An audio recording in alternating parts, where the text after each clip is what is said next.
Hello friends, welcome to ISS platform. आज है 8 नवंबर और 8 नवंबर करेंगे हम current affair from the Hindu, Indian Express और पीआईबी। चलो वीडियो स्टार्ट करते हैं। देखो, जैसे कि मेरे वीडियो की स्पेशलिटी रहती है कि मैं पहले आपको इंडेक्स बताता हूं जिससे आपका इंटरेस्ट एनहांस हो वीडियो देखने में।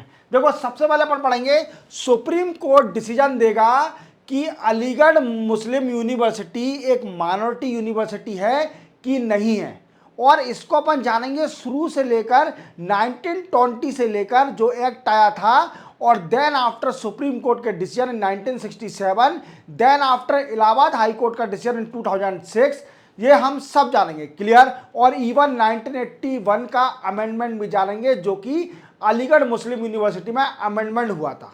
क्लियर? और जो माइनॉरिटी यूनिवर्सिटी बनने के बाद क्या बेनिफिट मिल सकता है इसको अलीगढ़ मुस्लिम यूनिवर्सिटी को, और अभी इसके पास क्या बेनिफिट नहीं है।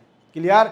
चलते अपन नेक्स्ट है national policy on counter terrorism. देखो क्या है कि अमित शाह, जैसे आप जानते हो कि हमारे होम मिनिस्टर अमित शाह जी, और ये एंटी टेररिज्म कॉन्फ्रेंस ऑर्गेनाइज कराई थी नेशनल इन्वेस्टिगेशन एजेंसी ने, और इसको वो ये एड्रेस कर रहे थे। एड्रेस में इन्होंने एक बात बोली कि इंडिया के अंदर जल्दी ही एक नेशनल पॉलिसी आएगी ऑन काउंटर टेररिज्म के ऊपर। क्लियर? जैसा कि आप जानते हो कि इंडिया के अंदर टेररिज्म ज़्यादा है थोड़ा, वो पाकिस्तान की तरफ से जम्मू कश्मीर। हालांकि इतनी दम तो किसी की नहीं है कि इतना टेररिज्म फैला सके। इवन कई सारे थोड़े बहुत केस हो गए हैं, जैसे मुंबई वाला 2008 का केस, और कई सारे ऐसे केस हैं जो पाकिस्तान ने ऑर्गेनाइज किए थे इंडिया के अंदर। क्लियर? तो इसको कंट्रोल करने के लिए एक पॉलिसी आएगी, और क्या बोला गया इस कॉन्फ्रेंस में अमित शाह जी ने, ये भी डिस्कस करेंगे। Clear? Then after NTF national task force, क्या हुआ था कि कोलकाता में आरजीकर मेडिकल हॉस्पिटल में एक जूनियर डॉक्टर का रेप और मर्डर हो गया था।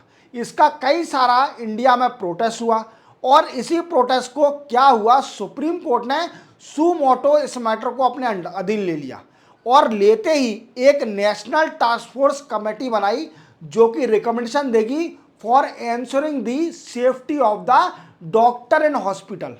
क्लियर? समझ रहे हो मेरी बात को? तो इसके रिकमेंडेशन जानेंगे हम, क्या रिकमेंडेशन है इसके। Clear? Then after India should join regional comprehensive economic partnership and comprehensive and progressive for trans Pacific partnership. Clear? समझ रहे हो मेरी बात को? ये बोला है नीति आयोग के सीईओ वी आर सुब्रमण्यम ने कि इंडिया को regional comprehensive economic partnership join करना चाहिए, और दूसरी भी ज्वाइन करना चाहिए। ये एग्रीमेंट क्या है, और इंडिया ने कब ज्वाइन करा था, और लीव क्यों कर दिया 2019 में, और इसका कारण क्या है, ये भी आपको क्लियर करूंगा। और एक दो न्यूज़ और हैं वो अपन बताएंगे। क्लियर? चलते हैं, वीडियो स्टार्ट करते हैं। फर्स्ट न्यूज़ है पीएम विद्या लक्ष्मी। क्या है दोस्तों, ये न्यूज़ प्रीवियस लेक्चर मतलब कल की है।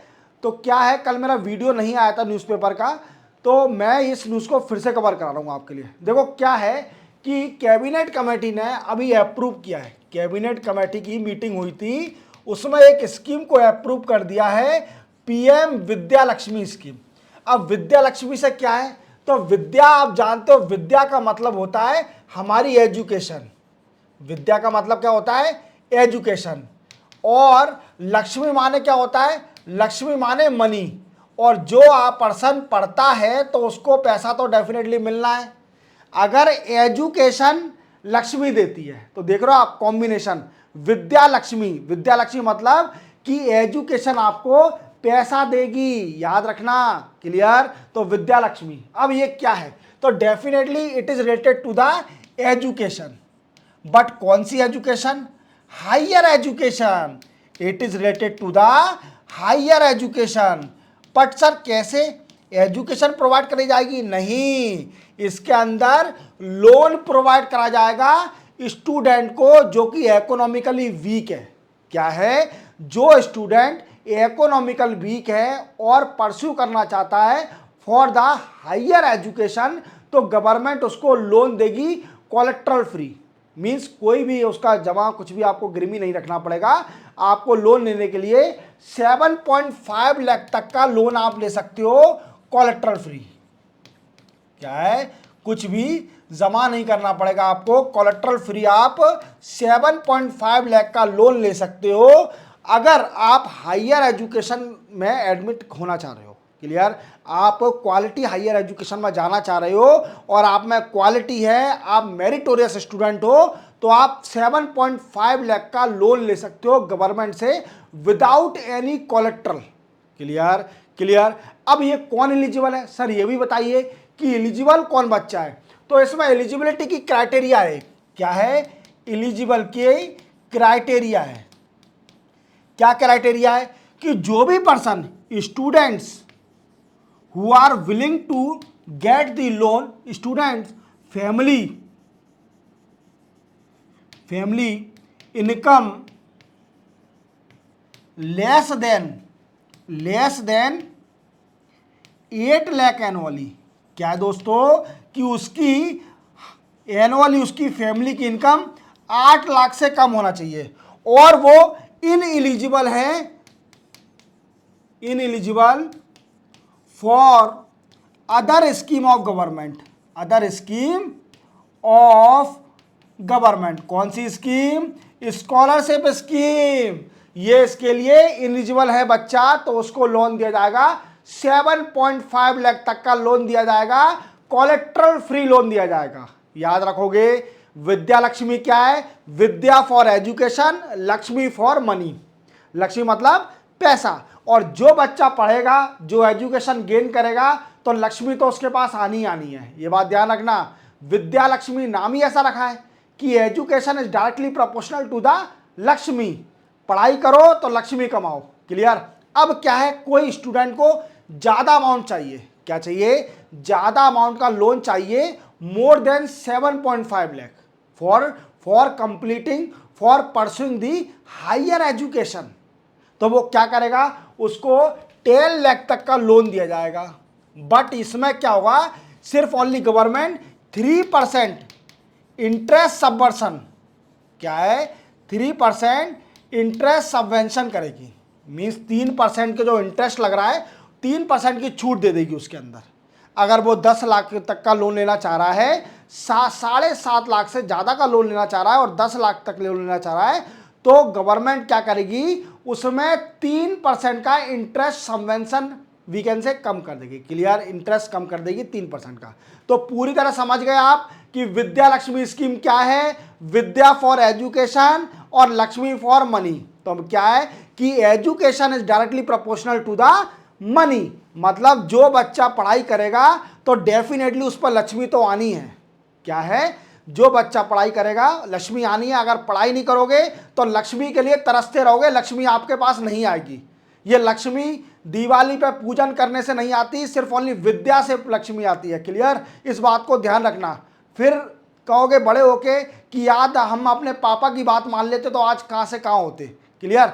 ये होता है। तो विद्या पढ़ाई करिए, लक्ष्मी कमाइए। क्लियर? चलते हैं नेक्स्ट क्वेश्चन पर। नेक्स्ट है, supreme court will decide the Aligarh Muslim university is minority और नॉट। क्या है दोस्तों कि अलीगढ़ मुस्लिम यूनिवर्सिटी चाहती है कि मुझे माइनॉरिटी स्टेटस मिल जाए। क्या मिल जाए? कि माइनॉरिटी स्टेटस मिल जाए अलीगढ़ यूनिवर्सिटी को। बट गवर्नमेंट के कई सारे डिसीजन आ चुके हैं और ये आर्टिकल में भी नहीं लिखा है, अगर कोई मुस्लिम कम्युनिटी कोई एजुकेशन इंस्टीट्यूट बनाती है तो वो माइनॉरिटी इंस्टीट्यूट में आएगा। अगर वो किसी एक्ट के जरिए बनाए तो वो माइनॉरिटी इंस्टीट्यूट नहीं कहलाएगा। मीन्स देखो क्या था कि अंग्रेज की जब सरकार थी, ब्रिटिश गवर्नमेंट थी, कॉलोनियल रूल था हमारे इंडिया में, तो 1920 में एक एक्ट निकला जिसको बोला गया अलीगढ़ मुस्लिम एक्ट 1920, और इसी एक्ट के जरिए अलीगढ़ मुस्लिम यूनिवर्सिटी बनी। क्या बनी? अलीगढ़ मुस्लिम यूनिवर्सिटी कब बनी? अलीगढ़ मुस्लिम यूनिवर्सिटी एक्ट निकला 1920 में। इसी को देखते हुए एक अलीगढ़ मुस्लिम यूनिवर्सिटी बनी। अब अलीगढ़ मुस्लिम यूनिवर्सिटी बनने के साथ क्या हुआ कि अलीगढ़ मुस्लिम यूनिवर्सिटी चाहती थी कि हमारी यूनिवर्सिटी माइनॉरिटी यूनिवर्सिटी कही जाए, और under article number Indian constitution of under article number 30 के अंदर अलीगढ़ मुस्लिम यूनिवर्सिटी भी आना चाहिए। अब इसका बेनिफिट क्या होगा? तो बेनिफिट ये होगा कि article number 30 of the Indian constitution said that कि जितने भी माइनॉरिटी एजुकेशन इंस्टीट्यूट हैं उनको सिर्फ ओनली माइनॉरिटी ही मैनेज करेगी, गवर्नमेंट का इंटरफेरेंस कम होगा उसके अंदर और उनको माइनॉरिटी भी मैनेज करेगी। Even reservation provided in the minority institution will be decided by the minority community, by the minority community. तो समझ लो मेरी बात को मैं क्या कहना चाह रहा हूं। तो क्या हुआ कि 1920 में, शुरू समझते हैं, इन 1920 जब ब्रिटिश की गवर्नमेंट थी इंडिया में तो एक एक्ट निकला था अलीगढ़ मुस्लिम यूनिवर्सिटी एक्ट, अलीगढ़ मुस्लिम यूनिवर्सिटी एक्ट 1920। अब इसी एक्ट के जरिए क्या हुआ कि अलीगढ़ मुस्लिम यूनिवर्सिटी बनी। क्या बना? अलीगढ़ मुस्लिम यूनिवर्सिटी बनी। देन आफ्टर क्या हुआ कि 1981 में क्या हुआ, ये डिमांड तो कई सारी हुई, फिर ये पेटिशन गई सुप्रीम कोर्ट के अंदर और 1967 में मतलब 1967 में क्या हुआ, एक सुप्रीम कोर्ट का डिसीजन आया इन 1967 और इस डिसीजन का नाम क्या था? एस अजीज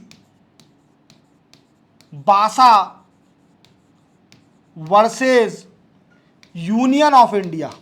क्लियर? 1967 में एक सुप्रीम कोर्ट का डिसीजन आया जिसको बोला गया एस अजीज बासा वर्सेस यूनियन ऑफ इंडिया। इस डिसीजन में बोला गया सुप्रीम कोर्ट ने कि अलीगढ़ मुस्लिम यूनिवर्सिटी माइनॉरिटी यूनिवर्सिटी नहीं है। अलीगढ़ मुस्लिम यूनिवर्सिटी एक माइनॉरिटी मुस्लिम यूनिवर्सिटी नहीं है।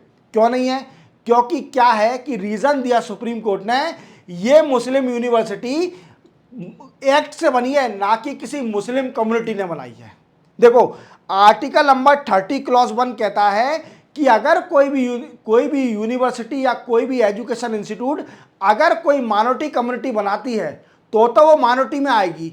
अगर कोई एक्ट से बनी है, गवर्नमेंट के एक्ट से बनी है, तो वो माइनॉरिटी कम्युनिटी माइनॉरिटी में नहीं आएगी। क्या नहीं आएगी? माइनॉरिटी एजुकेशन इंस्टीट्यूट नहीं कहलाएगी। अब अलीगढ़ चाह रही है कि माइनॉरिटी इंस्टीट्यूट बन जाए, जिससे क्या हो, देखो क्या है कि अलीगढ़ यूनिवर्सिटी के अंदर जो रिजर्वेशन पॉलिसी है, क्या है? Reservation policy for teacher and students same as other universities.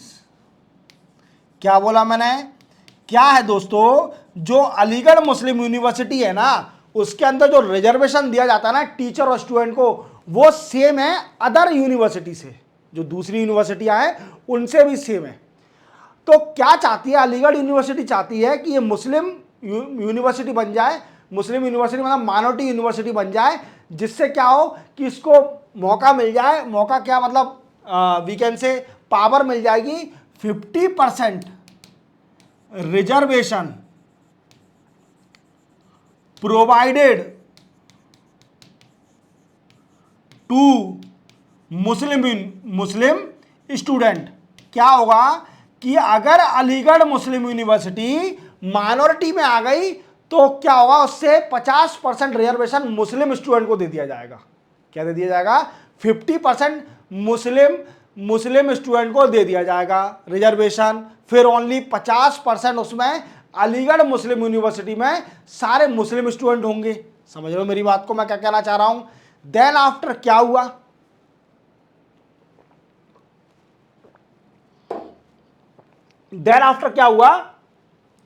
कि 1981 में क्या हुआ, 1981 में 1981 में अलीगढ़ मुस्लिम यूनिवर्सिटी एक्ट को अमेंड कर दिया।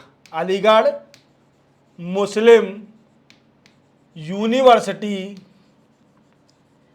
एक्ट 1920 को अमेंड कर दिया, अमेंडमेंट कर दिया इसका।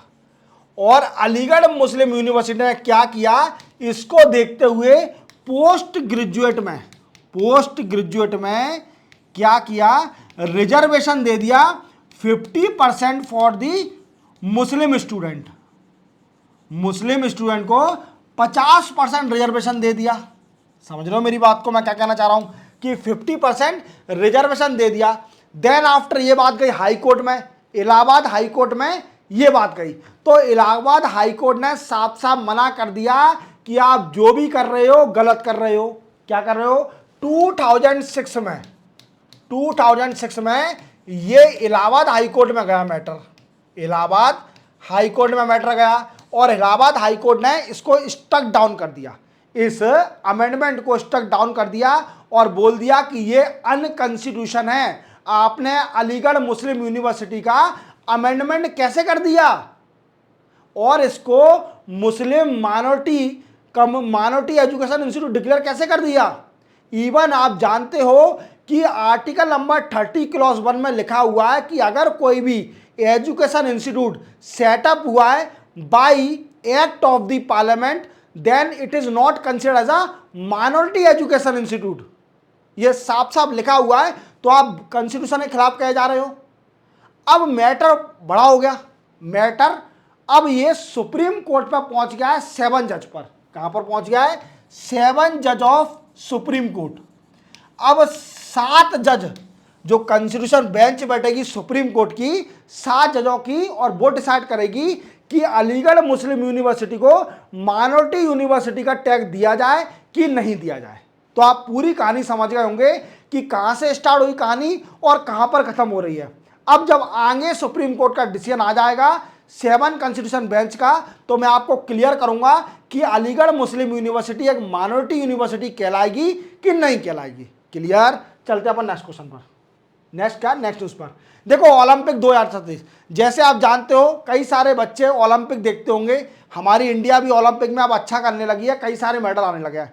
बट इंडिया अब ये चाहती है कि 2036 का ओलंपिक इंडिया में हो। कहां पर हो? इंडिया में हो 2036 का ओलंपिक।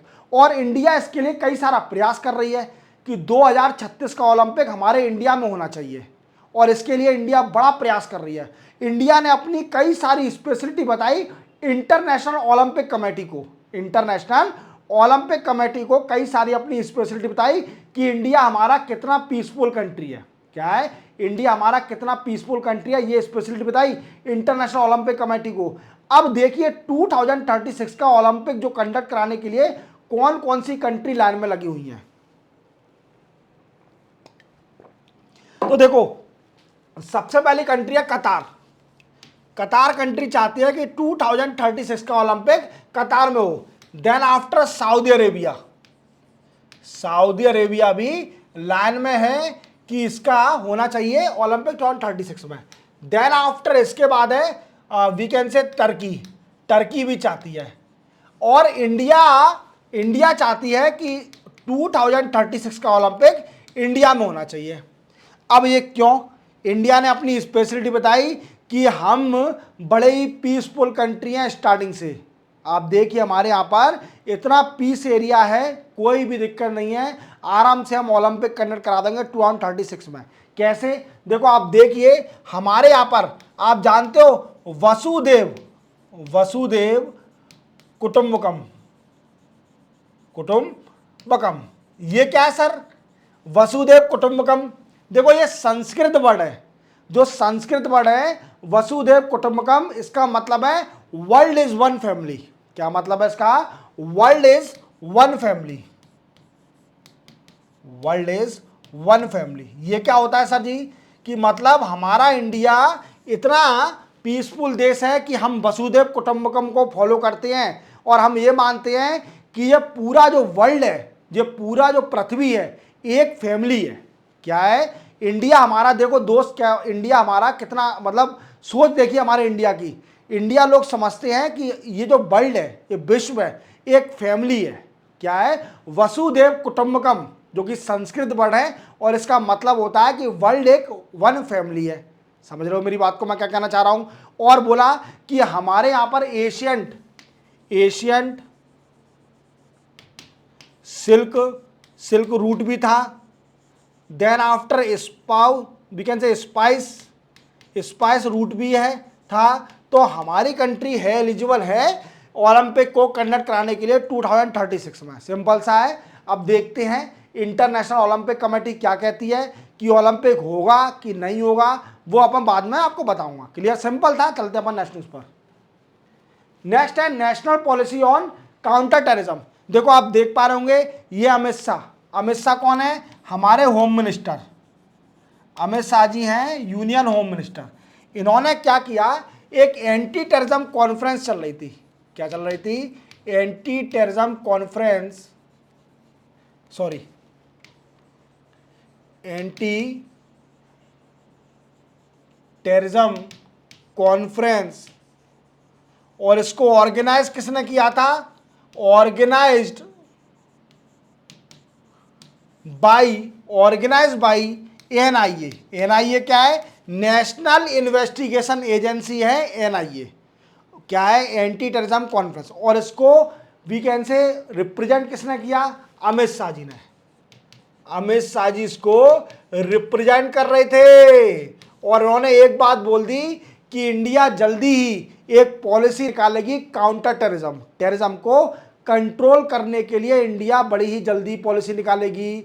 और इन्होंने बोला स्टेट, जितनी भी हमारे इंडिया में स्टेट हैं, उन सभी से रिक्वेस्ट करी कि आप क्या करिए कि लॉ एंड ऑर्डर को कंट्रोल करिए। अब क्या है कि पॉलिसी निकालेंगे क्यों? ये क्वेश्चन बनता है कि ये यूनियन गवर्नमेंट काउंटर टेररिज्म की पॉलिसी क्यों निकालेगी। अब देखो, जैसा आप जानते हो कि लॉ एंड ऑर्डर की जो रिस्पॉन्सिबिलिटी है वो स्टेट गवर्नमेंट की है। क्या है? लॉ एंड ऑर्डर की रिस्पॉन्सिबिलिटी स्टेट गवर्नमेंट की है, ना कि यूनियन गवर्नमेंट की। और एक दिक्कत ये है कि जो स्टेट है, ये जितनी भी स्टेट है ना, ये बाउंडेशन में है। इनके बाउंडेशन क्या है?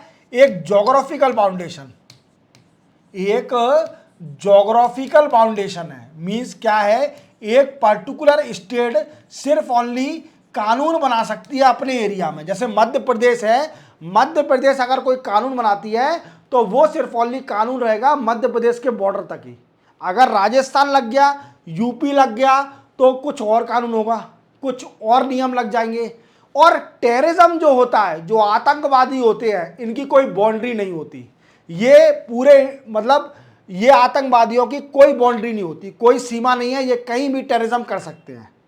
तो इनको कंट्रोल करने के लिए अमित शाह जी ने वीकेंड से एंटी टेररिज्म कॉन्फ्रेंस में बोला कि इंडिया जल्दी ही एक पॉलिसी निकालेगी ऑन काउंटर टेररिज्म। किस पे? काउंटर टेररिज्म पर जल्दी ही एक इंडिया पॉलिसी निकालेगी। समझ रहे हो मेरी बात को? समझ रहे हो? और ये भी बताया कि स्टेट बाउंडेशन में है, क्योंकि क्या है, लॉ एंड ऑर्डर की रिस्पॉन्सिबिलिटी हालांकि स्टेट लिस्ट में है, बट स्टेट एक बाउंडेशन में रहती है, क्योंकि उसका एक ज्योग्राफिकल एरिया होता है। अगर वो ज्योग्राफिकल एरिया के बियॉन्ड नहीं जा सकती, ना ही कानून निकाल सकती है। तो ये अमित शाह जी ने बोला है। क्लियर? चलते अपन नेक्स्ट बात, सिंपल है, छोटी छोटी बातें हैं। नेक्स्ट है recommendation of national task force setup by Supreme Court. जैसा कि आप जानते हो कि वेस्ट बंगाल के अंदर एक जूनियर डॉक्टर का रेप और मर्डर हो गया था। क्या हो गया था? जूनियर डॉक्टर का एक रेप और मर्डर हो गया था, और वो था RG Kar medical hospital. RG Kar medical hospital जो कि कोलकाता में है, एक जूनियर डॉक्टर का वहां पर रेप और मर्डर हो गया था। और इसका कई सारा प्रोटेस्ट हुआ पूरे भारत में कि लड़कियां सेफ नहीं है, और जितनी भी गर्ल्स हैं या फिर डॉक्टर हैं नाइट में सेफ नहीं है। और सेफ्टी का बहुत बड़ा इशू है, लड़कियों का, वुमेन का, इनकी सेफ्टी होना चाहिए। अब इसका प्रोटेस्ट तो कई सारा हुआ, वीकेंड से कई सारे एविडेंस की टेम्परिंग भी करी गई, कई सारे एविडेंस की टेम्परिंग भी करी गई, और रिस्पॉन्सिबिलिटी एक दूसरे पर थोपी गई कि हम रिस्पॉन्सिबल नहीं है इस रेप के। और पूरा हॉस्पिटल स्टाफ कोई भी बोलने को तैयार नहीं था कि किसने रेप किया है, किसने मर्डर किया है इसका। Clear? Then after Supreme Court को इस मैटर में कूदना पड़ा और सू मोटो इस केस को अपने अंडर लिया। क्या लिया? सुप्रीम कोर्ट ने सू मोटो इस मैटर को अपने अंडर लिया और बोला कि अब जो हो गया उसके लिए सजा दी जाएगी, कड़ी से कड़ी सजा दी जाएगी। देन आफ्टर उसके लिए आगे से नेशनल टास्क फोर्स सेटअप करी गई, जो कि रिकमेंडेशन देगी to ensure the safety of the women in hospital.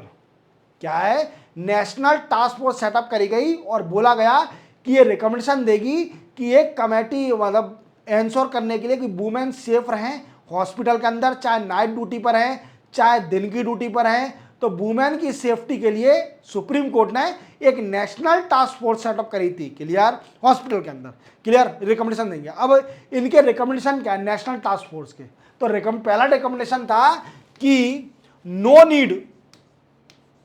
Need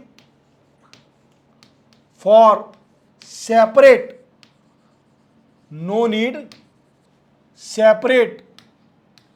law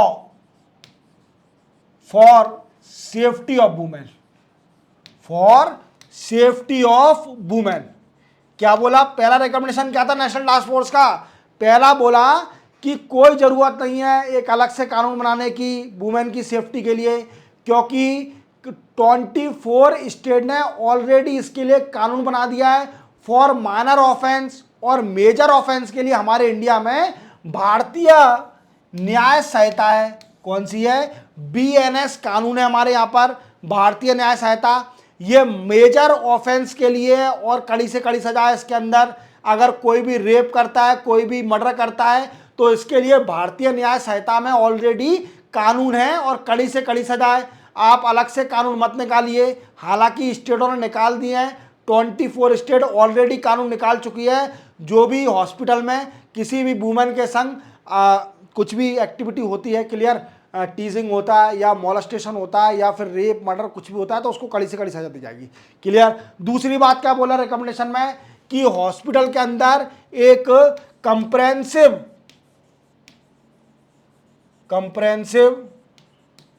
internal reporting system setup करा जाएगा।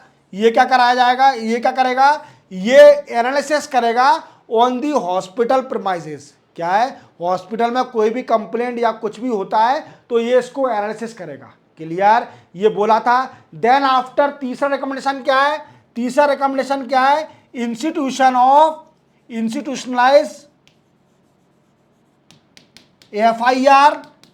FIR with in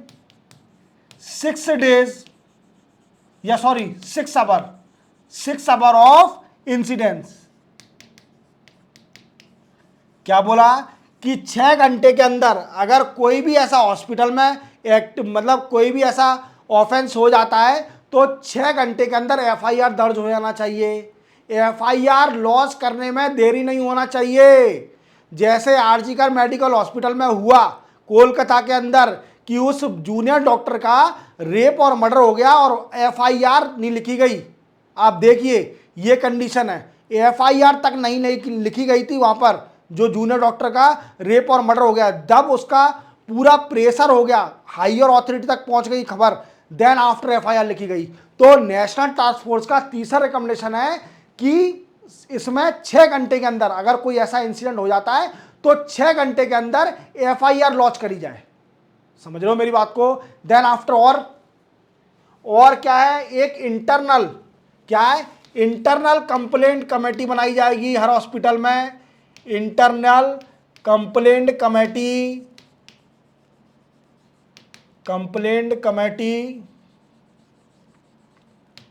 as per the prevention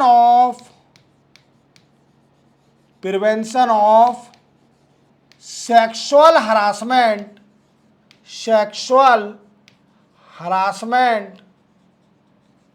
eight workforce, clear. क्या है कि prevention of sexual harassment at workplace कानून आया था act. इस act में बोला गया कि हर प्राइवेट इवन पब्लिक इंस्टीट्यूट में एक इंटरनल कंप्लेंट कमेटी सेटअप करी जाएगी, जो कि किस लिए होगी कि कंप्लेंट करी जा सकती है अगर कुछ भी एक्टिविटी होती है, कुछ भी ऑफेंस होता है, प्राइवेट हो चाहे पब्लिक हो इंस्टीट्यूट, उसमें इंटरनल कंप्लेंट कमेटी सेटअप करनी पड़ेगी as per the recommendation of the prevention of sexual harassment at workplace, clear. Then after और रिकमेंडेशन समझते हैं कि control the entry and exit of people.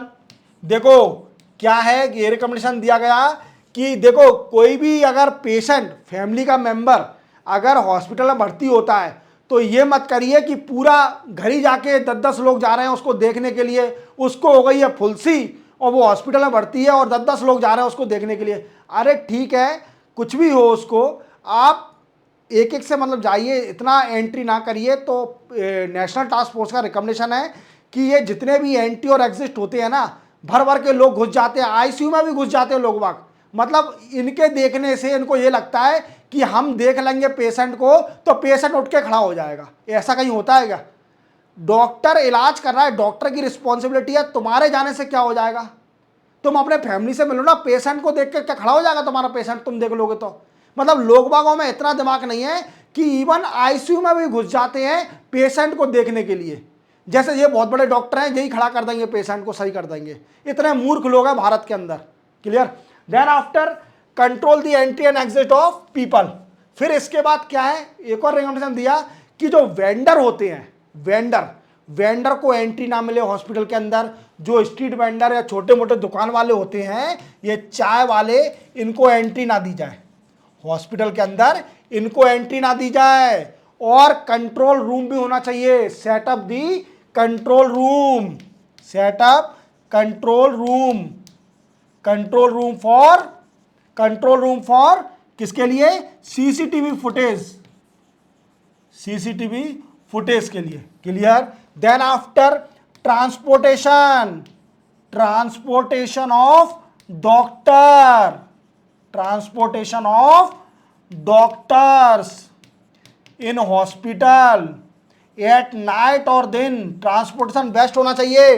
Then after awareness, enhance awareness.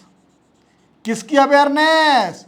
C box की। Government का एक portal है सी box. अगर आप नहीं जानते तो मैं आपको बता देता हूं कि गवर्नमेंट का एक पोर्टल है सी बॉक्स के नाम से।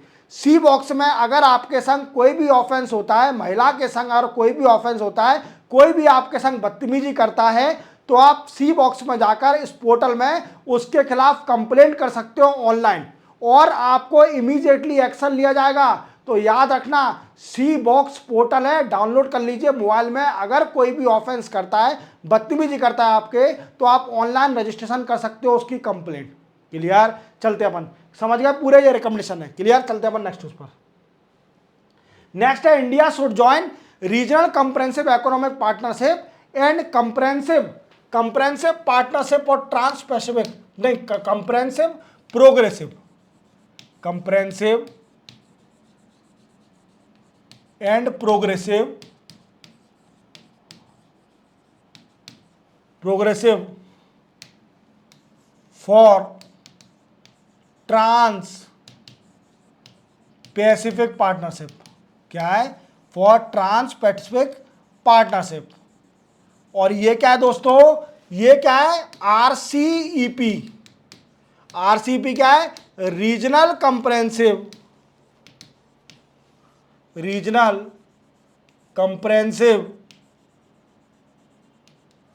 Economic partnership.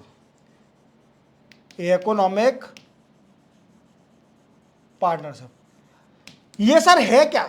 ये देखो क्या है कि इंडिया ने, क्या है, फ्री ट्रेड एग्रीमेंट है। ये क्या होता है कि आप जैसे जानते हो कि वर्ल्ड में ट्रेड होता है। क्लियर? अब क्या है, इंडिया से एक जो नीति आयोग है हमारा, नीति आयोग के सीईओ हैं। कौन है नीति आयोग के CEO? We are Subramaniam.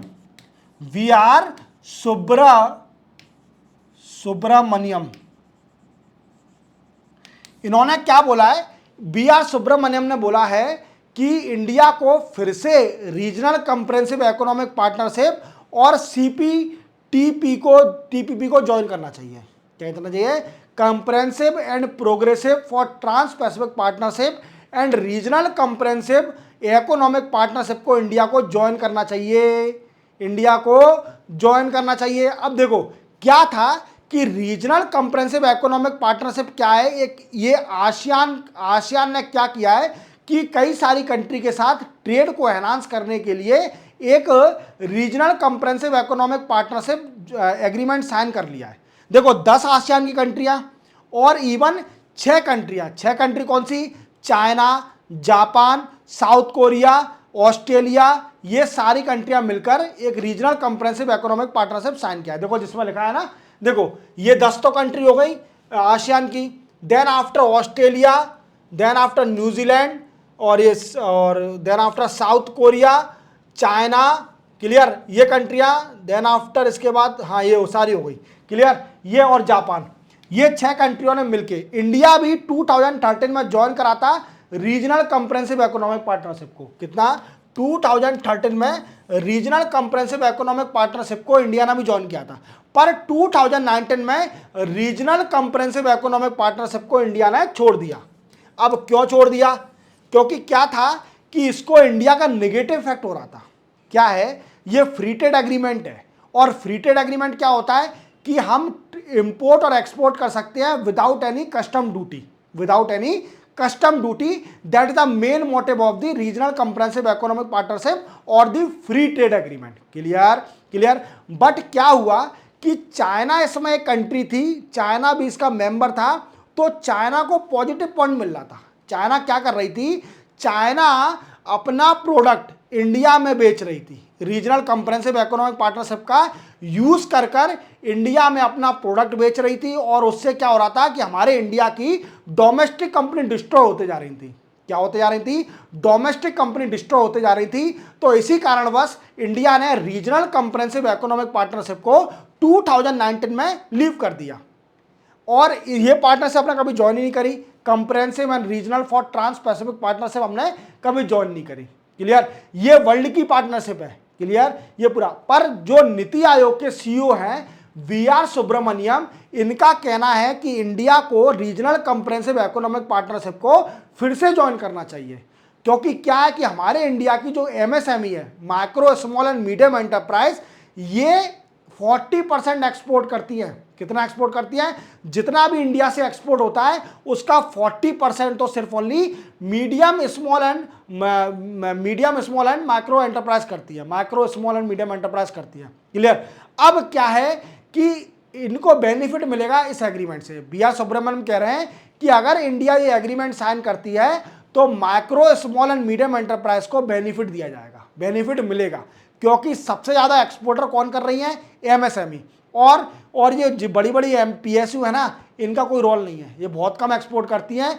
But जो एमएसएमई हमारे इंडिया में, आप जानते हो कि सबसे ज़्यादा एम्प्लॉय कौन प्रोवाइड करा रहा है? एमएसएमई प्रोवाइड करा रहा है। और अनऑर्गेनाइज सेक्टर भी कितना एम्प्लॉयमेंट देता है आपको मालूम है? इवन ये एक्सपोर्ट में भी बहुत आगे हैं। 40% of the export are from only MSME. तो आप समझ रहे हो इंडिया का लिए micro small and medium enterprise, जो छोटे छोटे व्यापारी होते हैं, जो छोटी छोटी बिजनेस को हैं, वो कितने इंपॉर्टेंट है इंडिया के लिए। तो आप पूरी तरह समझ गए होंगे कि वी.आर. सुब्रमण्यम क्या कहना चाह रहे हैं। वो चाह रहे हैं कि regional comprehensive economic partnership India को ज्वाइन करना चाहिए, इसके साथ साथ comprehensive and progressive for trans Pacific partnership भी ज्वाइन करना चाहिए। क्लियर।